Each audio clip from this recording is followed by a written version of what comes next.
Welcome to CyberXplain channel. Today we are going to discuss Unlocking Digital Doors, your beginner's guide to IAM. Hey everyone, and welcome to our laid-back chat about something super important in our digital world, Identity and Access Management, or IAM. Think of me as your friendly guide, here to demystify what can sometimes sound like complex tech jargon. We are going to break it all down, piece by piece, so by the end of our time together, you'll have a solid grasp of what IAM is and why it's such a big deal. So, grab your favorite drink, get comfortable, and let's dive into the fascinating world of keeping our digital lives secure and organized. You'll see how IAM touches almost everything we do online, making sure only the right people get to the right stuff. It's about empowering people while protecting valuable information. At its heart, IAM is like the ultimate digital bouncer and concierge rolled into one for any organization. It's the set of rules, processes, and technologies that make sure only the correct people, and by people, I mean humans, but also digital systems and devices, can access specific things within a company's digital landscape. Ever wondered how your work laptop knows you are you, or how an app lets you see certain files but not others? That's IAM at play. It's about knowing who everyone is, verifying it, and then deciding what they're allowed to do. We're essentially giving every digital entity its own unique ID badge and a clear list of permissions. Let's start with identity. In the world of IAM, an identity isn't just your name, it's your unique digital fingerprint. This could be you, an employee, a contractor, or even a customer using an app. But identities also extend to things like your company's sales application, a batch processing script, or even an IoT sensor on a factory floor.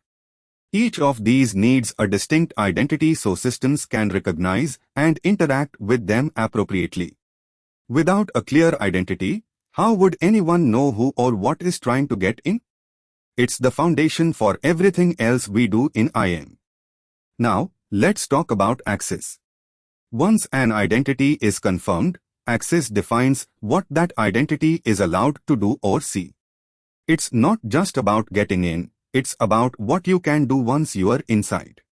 Think of it like walking into a building. Your identity, your ID badge, gets you past the main door, but your access, your security clearance, determines if you can enter the server room, the accounting office, or just the cafeteria. We break down access into very specific actions like read, write, delete, or approve for different resources. This granular control is crucial for protecting sensitive information and maintaining operational integrity. You might think IAM is all about complex software, but it's so much more than just tech.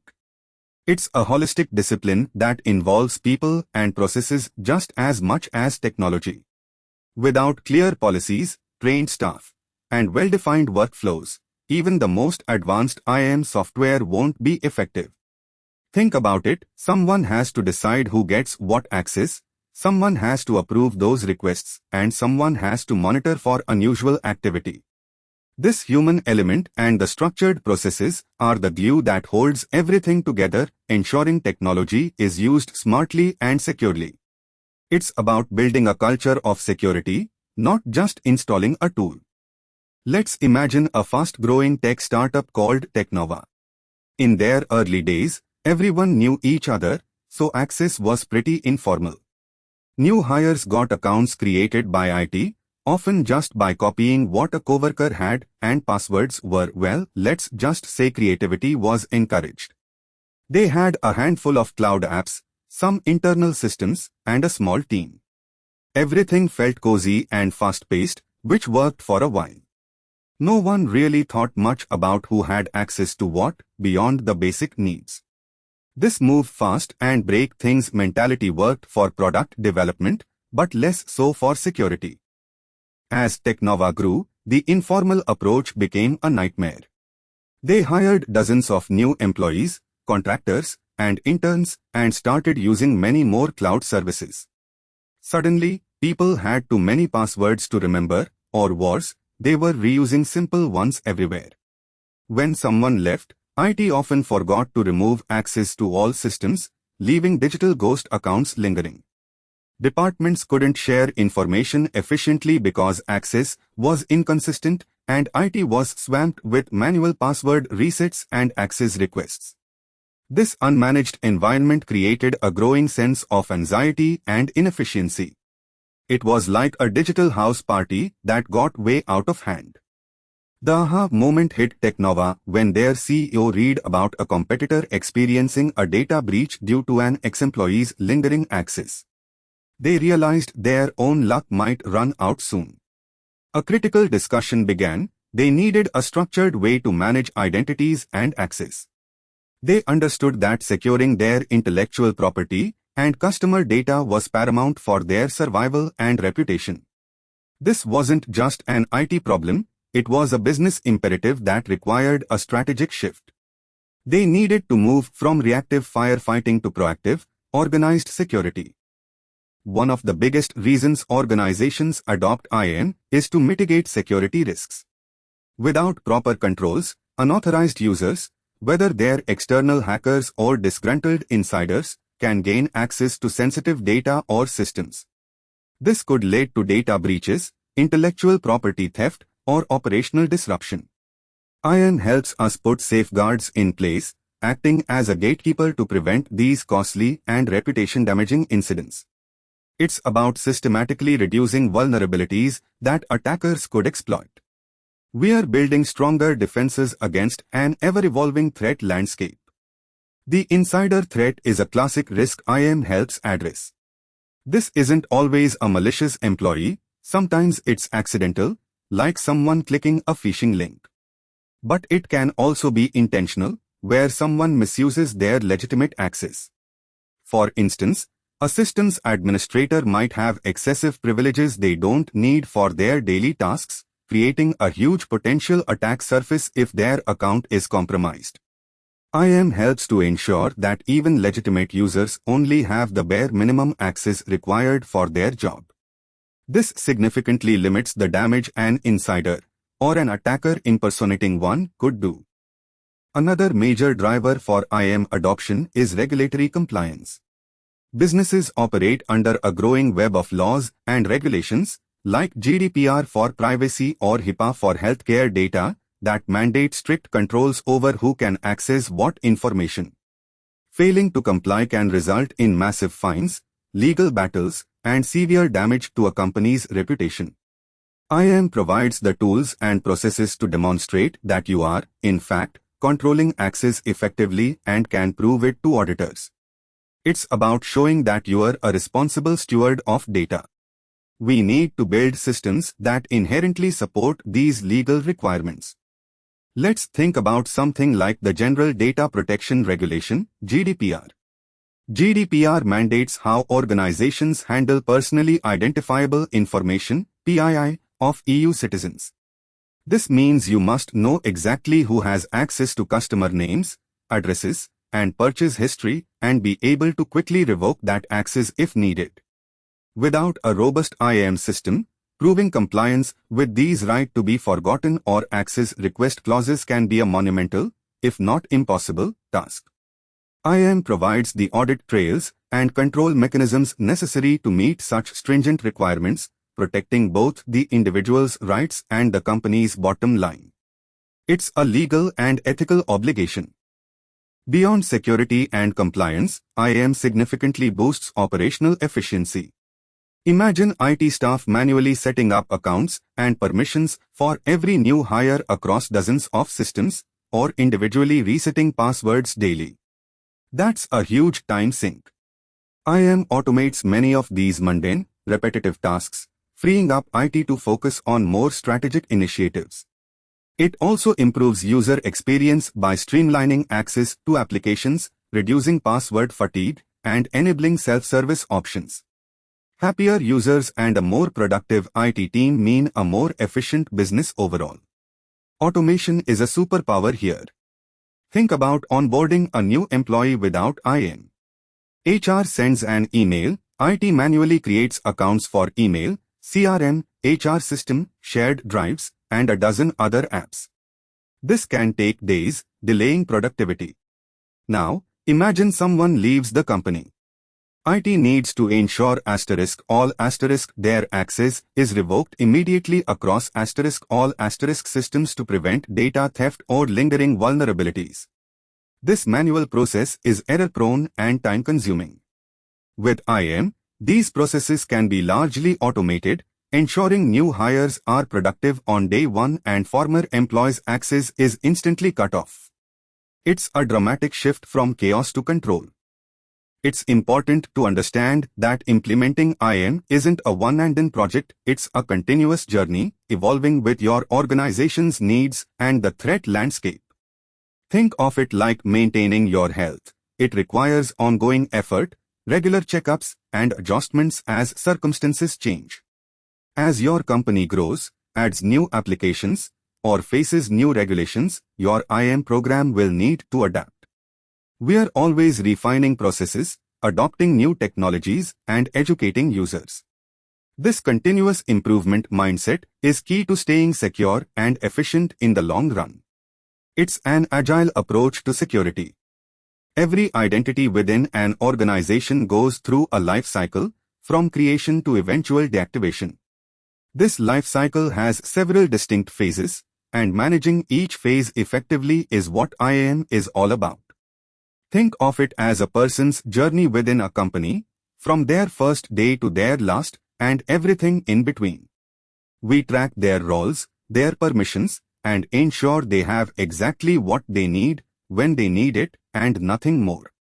This structured approach helps prevent the ghost accounts and excessive privileges we discussed earlier. It's about dynamic management. The first phase of the identity lifecycle is when someone needs access to something. This is the access request. Maybe a new employee needs access to the sales CRM, or an existing one changes roles and requires different permissions. These requests then go through an approval process. This often involves a manager or application owner reviewing the request to ensure it's legitimate and aligns with the user's job duties. An effective system ensures these requests are validated against policies and approved by the right people, not just rubber-stamped. We want to avoid unauthorized access from the very start. Once access is approved, we move to provisioning. This is the act of actually granting the access, creating user accounts, adding them to groups, or assigning specific roles in systems like a cloud platform. When an employee leaves or changes roles, we do the opposite, deprovisioning, or revoking their old access and disabling accounts. Doing this quickly and accurately across all systems is absolutely critical. Imagine the risk if an ex-employee still had access to your customer database. Automated provisioning and deprovisioning are huge efficiency boosters and security enhancements.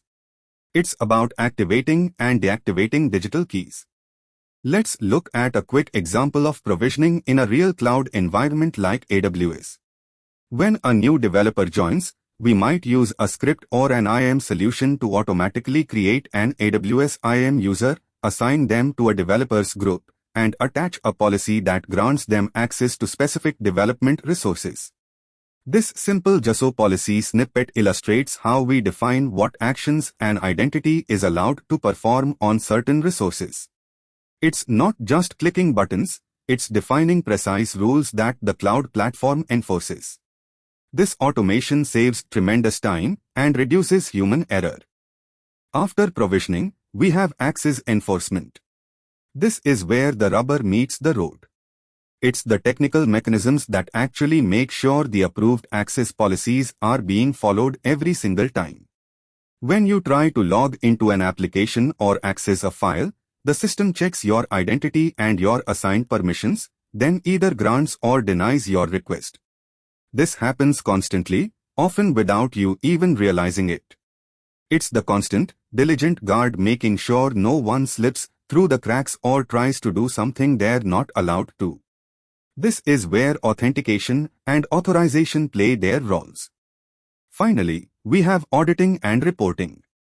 This crucial phase is all about reviewing what actually happened. We collect logs of who accessed what, when, and from where. This data allows us to detect suspicious activities, identify policy violations, and, very importantly, provide evidence for compliance audits. Think of it as leaving breadcrumbs or a detailed activity log behind every digital interaction. Regular reports help us spot trends, find ghost accounts, and ensure our IAM system is working as intended. Without this, we are flying blind, unable to verify our controls or investigate incidents effectively. In Google Cloud Platform, GCP, we can capture detailed audit logs. Imagine this log entry. It shows a specific user attempted to delete a critical database. Even if the action was denied due to lack of authorization, the attempt is recorded. This paper trail is invaluable for security teams. It allows them to see exactly who did what, or tried to do what and when. This kind of logging is fundamental for accountability, forensics, and proving compliance. It's not just about stopping attacks, but understanding how and why they were attempted. This visibility is your superpower. At the heart of IAM are the 3 A's: authentication, authorization, and accounting. Let's start with authentication. This is the process of proving you are who you say you are. Think of it as showing your ID at a concert venue. You present something like a password, and the system verifies if it matches its records. If it does, great, you are authenticated. If not, access denied. It's the first and most critical step in securing any system, ensuring that imposters are stopped at the gate. Without strong authentication, all other security measures are fundamentally weakened. This is where we establish trust. The most common form of authentication is something you know, and the champion of this category is, of course, the password. We all use them, sometimes too many of them. A password, passphrase, or PIN is a secret piece of information you provide to prove your identity. The challenge here is making them strong, unique, and remembering them all without writing them down.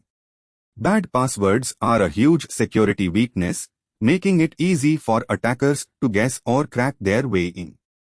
We've all been guilty of using password 123 at some point, right?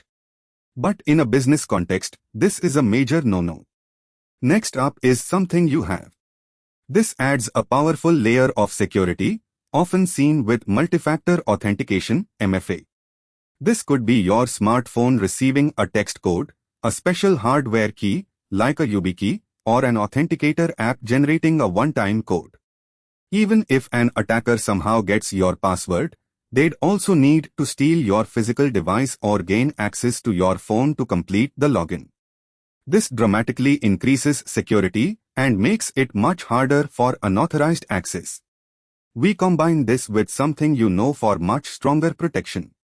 It's like having a key and a secret code. The third type of authentication is something you are, which refers to biometrics. This is leveraging your unique biological characteristics, like your fingerprint, facial scan, or iris pattern. Many smartphones now use this, making unlocking super convenient.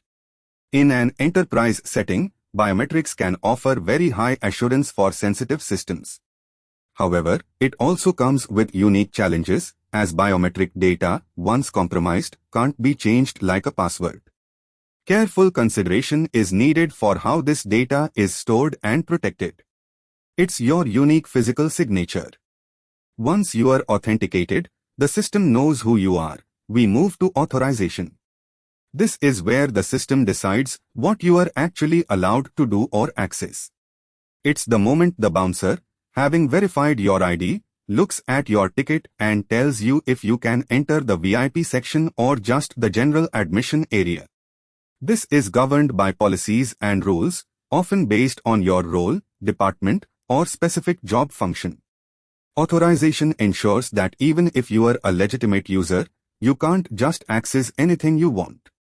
It's about need to know and need to do.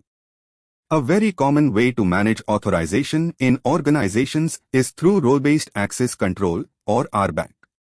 Instead of assigning individual permissions to every single user, we create roles like developer, HR manager, or sales rep and then define what each role is allowed to do. Users are then assigned to one or more roles. This simplifies management immensely. If 50 people are developers, you define permissions once for the developer role and all 50 automatically get those permissions. It makes provisioning and deprovisioning much more efficient, especially in large organizations. It's about group permissions.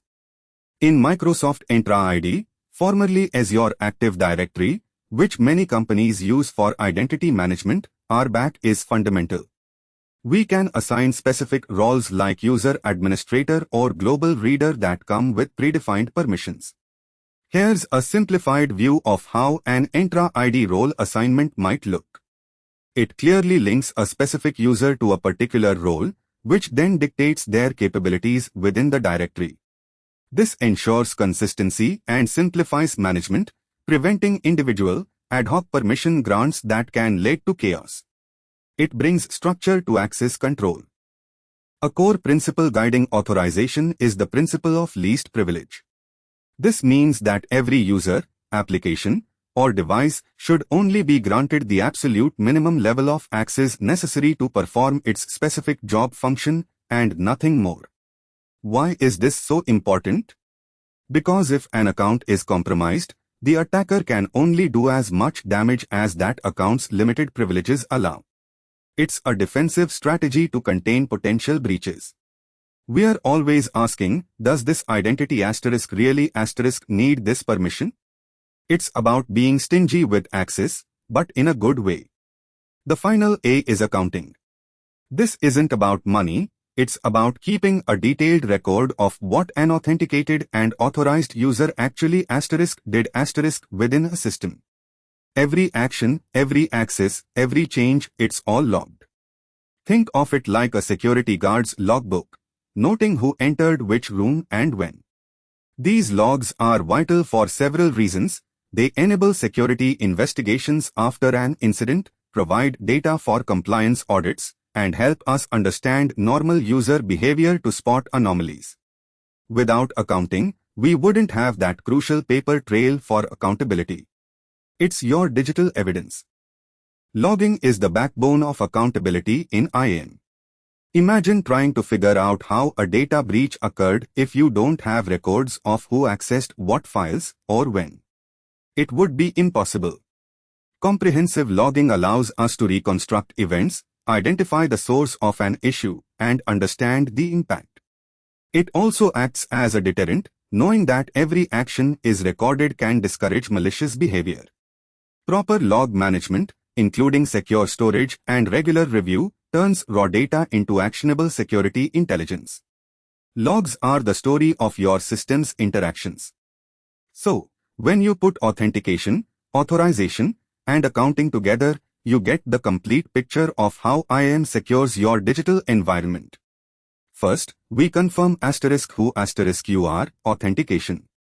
Then, we determine what you are allowed to do, authorization.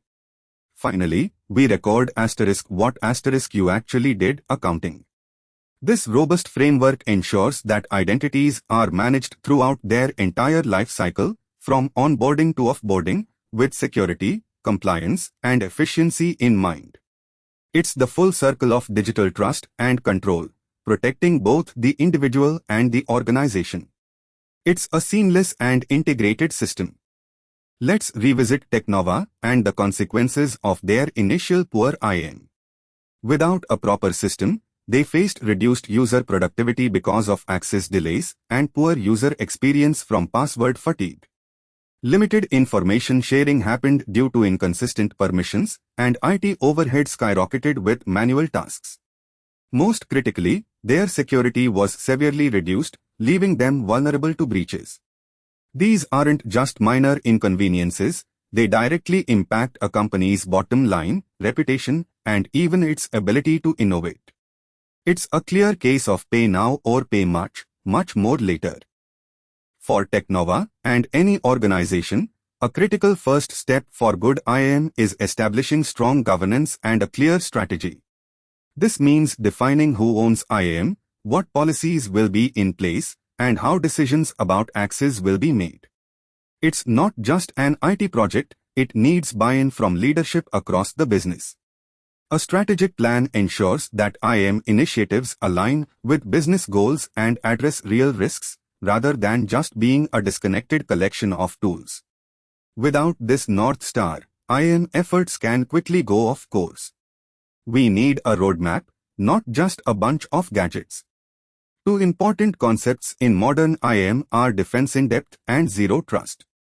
Defense in depth means layering multiple security controls so that if one fails, others are still there to protect. Think of a castle with walls, moats, and guards, many layers. Zero trust, on the other hand, means never trust, always verify. It assumes no user or device, even inside the network, should be trusted by default. Every access request is verified, no matter where it originates. These mindsets significantly enhance security by making it incredibly difficult for attackers to move around once they're in. We challenge every request. As technology continues to evolve with cloud computing, mobile devices, and artificial intelligence, IAM is only becoming more central to information security. The traditional network perimeter is dissolving, making identity the new control plane. Having a robust, well-managed IAM program isn't just a good idea, it's absolutely essential for modern businesses to thrive securely. It's about empowering people to work flexibly and efficiently while keeping your most valuable assets safe. We're moving towards an identity-centric world where who you are digitally determines everything. So, we've covered a lot today. We defined IAM as the digital bouncer and concierge, managing who can access what.